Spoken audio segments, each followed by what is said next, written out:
Avenger. The road to crime ends in a trap that justice sets. Crime does not pay.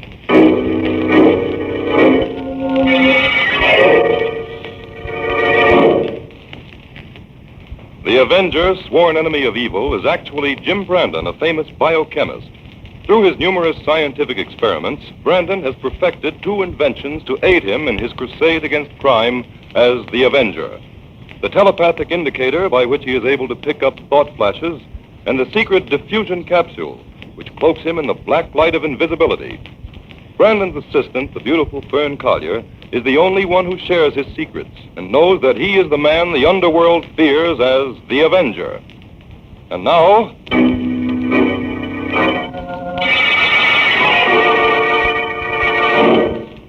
The Avenger and the High Tide Murders.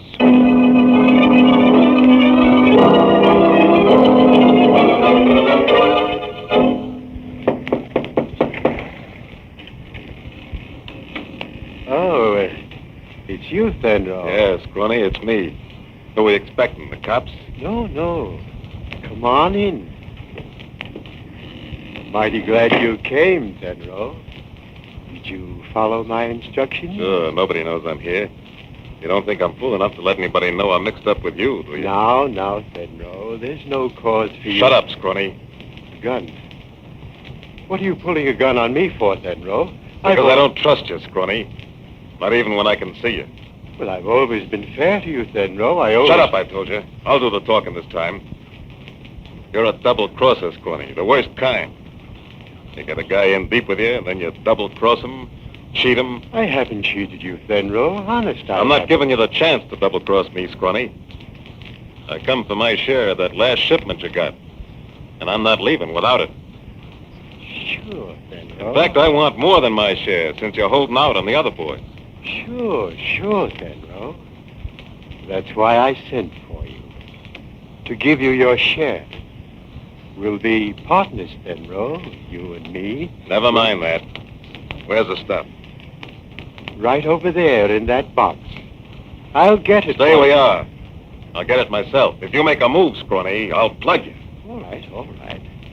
Help yourself, then. Scrawny! Help! Scrawny! Goodbye, Fenro. The tide is going out, and you go with it. Just like the others, out with the tide. You were smarter than the rest of them, Fenro. Only you didn't know about this trap door, did you? Nobody but Scrawny knows about that. Just one more victim, and all the money will be mine. One more victim. I must prepare the trap for him. I'm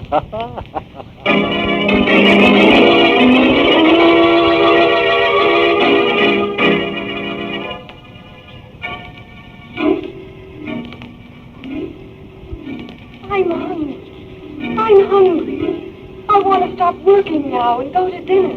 All right, Fern. All right. We'll take time out now for dinner. I've been waiting for you to say that. I know you have. The telepathic indicator caught your thought flashes. I didn't realize how late it was. That indicator is working so well lately, I've absolutely no privacy. Yes, we're getting wonderful results, Fern. Of course, a lot of the flashes I pick up are unimportant, but do you realize that our experiments in thought projection and transmission have gone far beyond those of Edison and Creel? Oh, I know, Jim. Jim? Yes, Fern? Jim, let me try the diffusion capsule. I've been reading up on all those experiments you made with black light, and Fern, you must put that idea out of your mind. I told you before that it would be impossible. It's a very dangerous process. Oh, I know it's terribly dangerous, Jim, but I'm not afraid. No, and that's final, young lady. Why, the diffusion capsule knocked me for a loop every time I tried it for 3 years, until finally I was able to hit just exactly the right formula. Oh, but, Jim, now that you have the right formula... Fern, you don't understand. That formula will only work on the individual who tested it every step of the way on himself. But, Jim, think how much more valuable I'd be as your assistant if I could become invisible as you do. Perhaps, but it isn't possible, Fern. Why? Let me explain. The diffusion capsule is a combination of two experiments, two processes. First, It's a question of harnessing the light rays that are normally invisible to the human eye and concentrating them in tiny capsules to be released at will. After I'd spent years perfecting that formula, I had to set about finding a serum that I could inject into my system that would affect the pigment cells in such a way that when these concentrated rays were released around me, they dissolve both color and dimension and render me invisible. Then it's the injections that are so dangerous. Yes. For 1 whole year, I was able to stand them only in very small doses. And then gradually, after several years, my system absorbed enough of the serum to camouflage me completely when the concentrated light rays fell upon me. But if I hadn't been in exceptional physical condition, Fern, the whole experiment would have been hopeless. Well, perhaps you're right, Jim. And but besides, you're much too attractive to want to become invisible, even for short intervals. Oh, Fern, now you do understand, don't you? Of course, Jim. Let's forget it. I couldn't manage without you, you know that. Why, you've come every step of the way with me on the telepathic indicator. I simply couldn't have perfected it without you. Thanks, Jim. Now, if you'll put those test tubes away, I'll turn off the indicator and we'll go out for something to eat. Right. Fern, What is it, Jim? a man's just been killed. Jim, the indicator? Yes, I caught a distinct telepathic message. Well, how can you be sure someone was killed? Because the message came in so strong.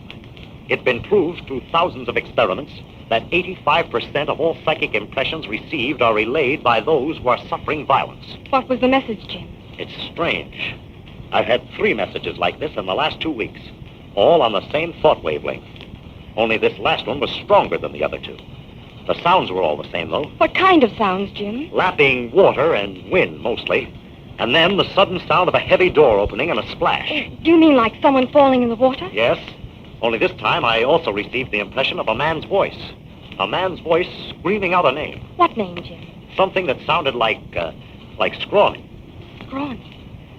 What do you suppose that could mean? I don't know yet. Oh, will you answer the phone, Fern? Yeah. I don't want to leave the indicator. Maybe I'll pick up something else. Hello? Yes, he's here, Inspector White. Yes? Where? At the Cragmore dock. Oh, yes, I'm sure he will. I'll tell him.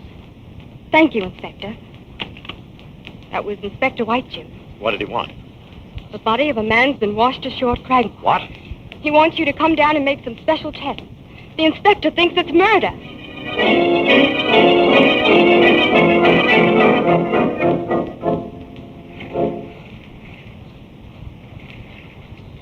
That you, Brandon? Yes, Inspector.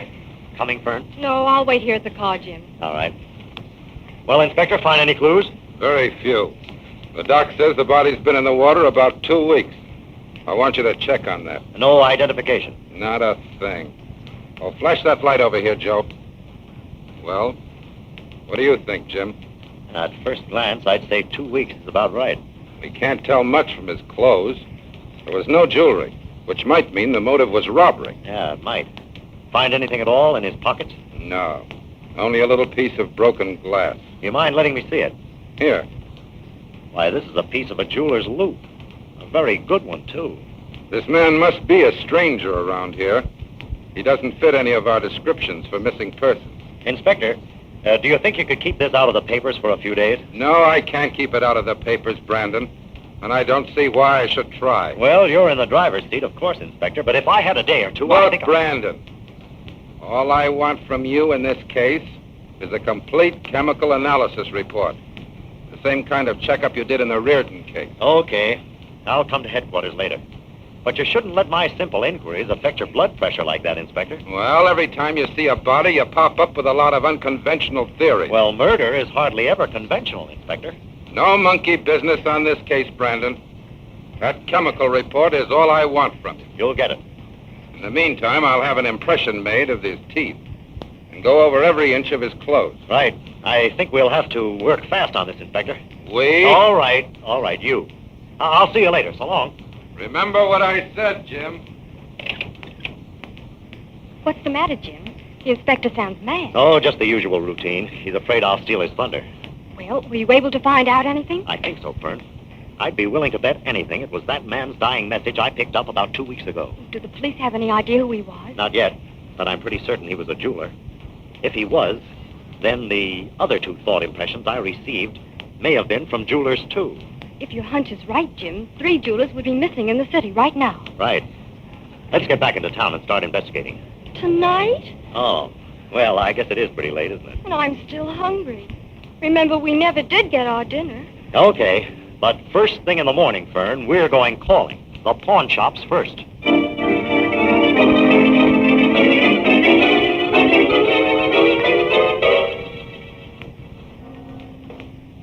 Been waiting long, Jim? About 10 minutes. Sit down, Fern. Thanks.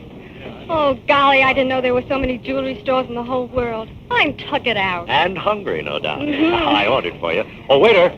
Oh, waiter, you can bring our food now. Right away, sir. Well, how did you make out with your list, Fern? Well, out of all the shops I covered, there was only one owner missing. He's been out of town for a week. Did you get his name? Yes, it's, Don't tell me. Let's see if I can guess. Was it Artemis? Yes. How did you know? I'll tell you later. I want to give you my report first. Oh, I'm trying to be patient, but my curiosity is killing me. Well, first I found out that a pawnbroker by the name of Blake has been out of town for 2 weeks. Jim, do you think he could be the one whose body was washed ashore last night? I think there's a very good chance that was Blake. I called Inspector White, and he's going to check him. But what about the third? You said there'd be 3 missing. Yes, and there are. A third jeweler by the name of Fenro left town on business yesterday morning. Jim, how can we be certain these are the 3 men we're looking for? Well, after I checked all the stores on my list, I happened to remember an article that appeared in the newspapers about 6 months ago concerning a corner in the diamond market. At that time, an investigation had been demanded by the Municipal Jewelers Association, who were outraged at the possibility of any shady dealings within their trade. I went to the library and checked back on that article. And found the names of our suspects? No, I got those through a muckraking reporter I know. He tipped me off that Fenro, Blake, Artemis, and a man by the name of Vickers were thoroughly investigated at that time because they were suspected of selling odd pieces of jewelry at unusually low prices. How were they able to do that? Well, my guess is that the jewels were smuggled and they were fencing them. Oh, but wouldn't the police know that? That would be pretty hard to check, Fern, especially if the goods came from Europe. All right, Jim. Suppose all your suspicions turn out to be facts. There's still one other thing. If 3 jewelers are missing, why haven't their families reported it to the police? Because they're not considered missing. To all intents and purposes, they're just away on business. Oh, I see. Well, what do we do now? We start searching for the missing piece in the puzzle. The missing piece? Yes, the 4th jeweler by the name of Vickers. We've got to find out whether he's also known as Scrawny. For if he isn't, he's next on the list for murder.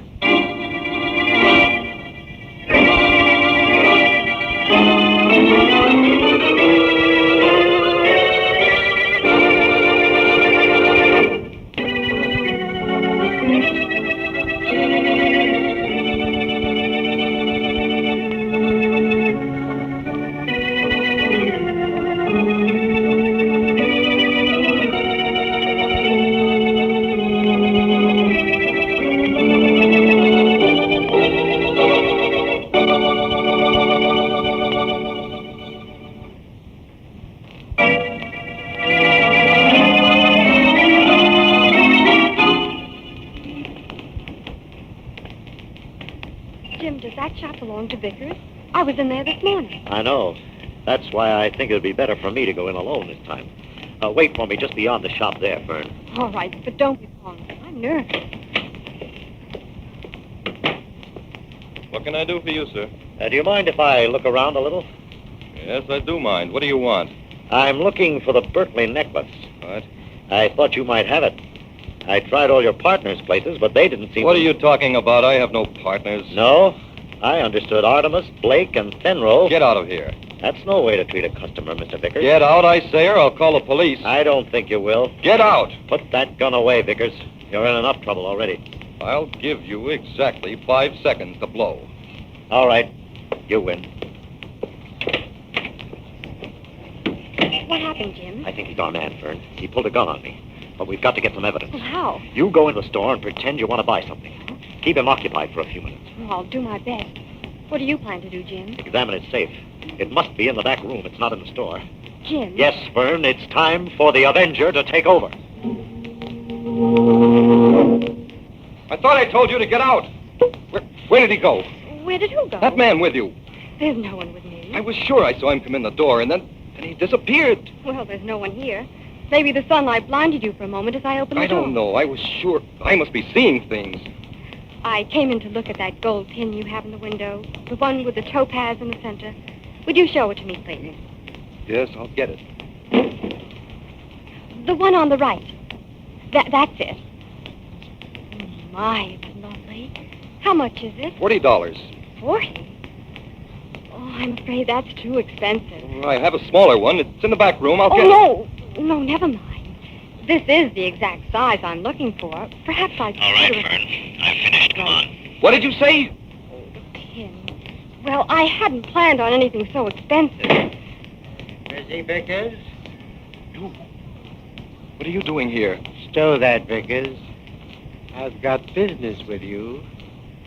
Get rid of that customer. Sorry I can't take the pin. Thanks for your trouble. Did you find anything, Jim? Plenty. Who was that man who came out of the back room? What man? There was no one back there. Well, the man came through the back way shortly after you did. Vickers was terrified of him. Fern, we've got to go back there. Vickers may be in danger of his life. Come on. Oh, the door's locked. Stand back, Fern. Yeah. I'll have to break it down.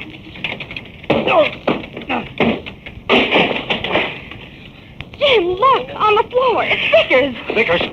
Vickers, quick! Who did it? Who stabbed you, Vickers? Scrawny.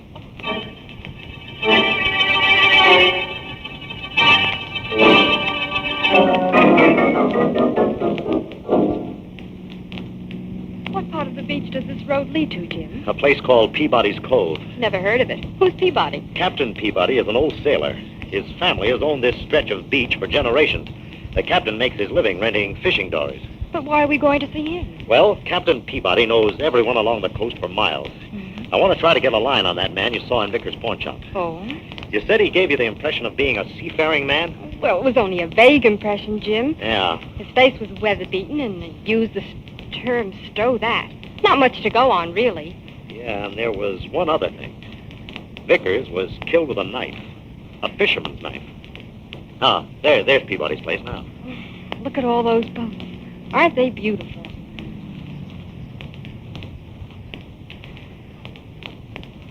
All right, come on, Fern. Now, there's Peabody on the dock. Hello there, Captain. Hello! Well, if it isn't Jim Brandon. How be you, Jim? I'm fine, Captain. This is my assistant, Fern Collier. Hello, Captain. Pleased to meet you, miss. Well, Captain, what's your theory about those two bodies that were washed up on the coast? Say, that's something, ain't it? 2 of them within a week. I noticed by the papers that you were helping on the case. That's right. Captain, does the name Scrawny mean anything to you? Scrawny? Yeah. Nope, never heard that name. Has it got something to do with the case? Maybe. But all we're certain of in this case is how long the bodies were in the water. What you want to know is where they come from, huh? That's what I'm working on, Captain. Well, son, you ought to be able to figure that out pretty accurate, according to the tides. How do you mean? Now, you take a look at this here map, Jim. Yeah? You know what it is? Oh, it's a tide chart, isn't it? Right. You notice how the currents hereabouts surge into narrow channels? Yeah. Well, those channels along this stretch of coast are as accurate and permanent as a paved road on dry land. You mean that if you know exactly where something landed on the shore and how long it was in the water, you can figure where it started from according to the channels? Yep. Why, when I was a little shaver, me and my brother used to send messages in bottles through these channels to kids 10 miles down the coast. Captain, you've hit on something. I'd like to try a little experiment, if you'll help. Why, sure, Jim. Well, rig up your best dory and bring along those tide charts. You and I are going on a little boat ride. Right away, Jim. I'll have everything set in 5 minutes. Do I come too, Jim? No, you'd better stay here, Fern. How long do you think you'll be gone? An hour or two. Oh, well, I'll take a little drive up the coast to kill time. Okay, but be careful. Good luck, Jim. You ready, Jim? Yeah, I'm coming, Captain. I'll see you later, Fern. Right. Don't drive too fast. I won't. Bye.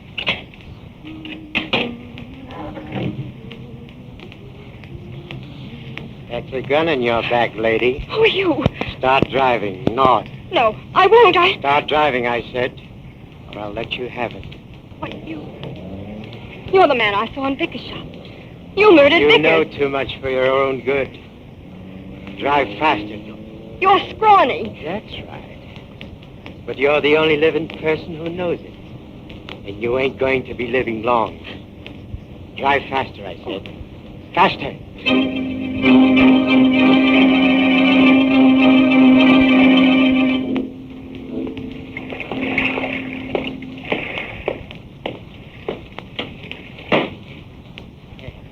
Well, young lady, you haven't much longer to wait now. If you're going to kill me, why don't you do it and get it over with? Why do you keep me tied up here? We have to wait for the tide. Tied? What has that to do with it? Everything. Out with the tide. That's the way it must be. You mean I'm going to be drowned? Of course. I thought you knew that. You seem to know so much. I'm not the only one who knows about these things. The sounds. Someone else knows about them. The lapping of the water, that creaking door, the spring of a trapdoor, that No flash. one could know of them but you. Everyone else who ever came here is dead. You. Police will find you out there. That's enough of that. I know you're bluffing. How much longer? Half an hour yet. Exactly half an hour.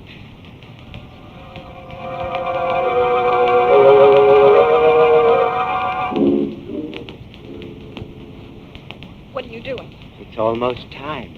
I'm checking everything so you won't be in any trouble. You won't get away with it. You won't. Who's to stop me? Look. As you drop through this trap door, this bag of salt will hook onto you and weigh you down. Then the tide carries your body out to sea. And later when you're found, you'll be many miles from here. Oh, you're mad. I believe you killed for the sheer joy of it. No. I kill for gold. For gold and jewels. But now I must untie. Another minute. The tide goes out ready. You must be ready now. Hold your wrists still. Oh, Jim, I'm afraid. There now. Stand up. What was that noise? Who's there? Here I am, Scrawny. It's the Avenger. Oh, thank heaven. The Avenger? Where? Where are you? I can't see you, Avenger. No, you can't see me, Scrawny. No one can see me, but I'm here. Where? Where are you? Over here, behind these salt bags. I'll get you. I'll shoot you. Not there. Over here in the corner. I'll find you. I'll kill you.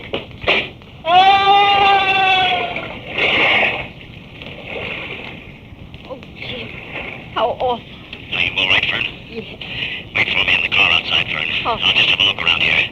The police will want some evidence. Well, this place is certainly reeking with it. Don't be long, Jim.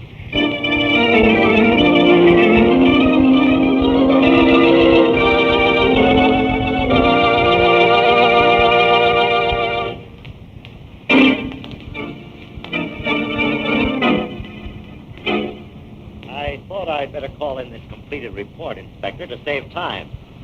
Yes, I guess that just about cleans up the case.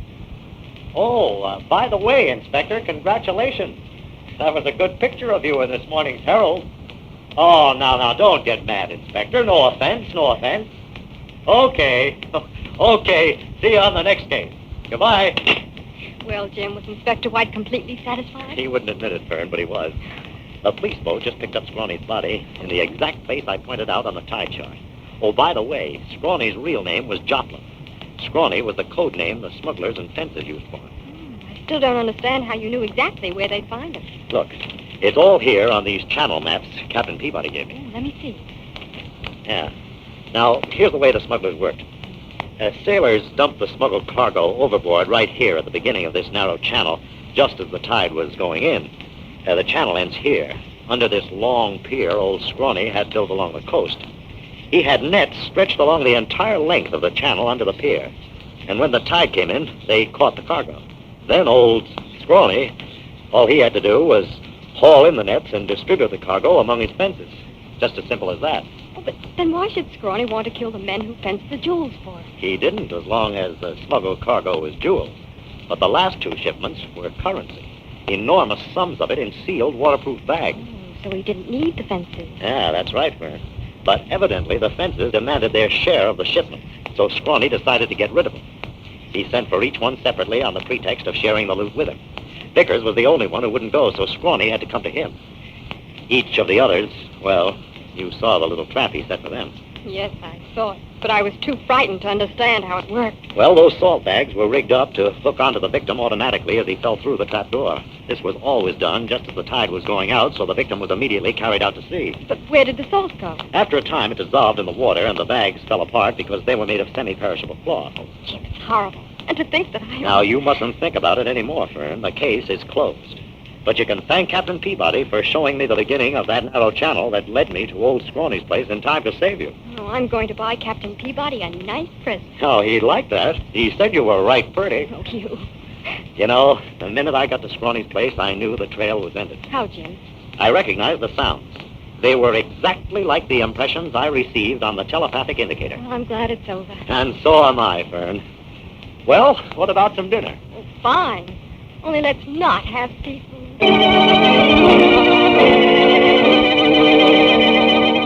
All characters, names, places, and plots used in the Avenger program are fictitious. Any similarity to persons living or dead is purely coincidental. This is a thought, a thought, a thought. Remember, listen for another adventure of The Avenger,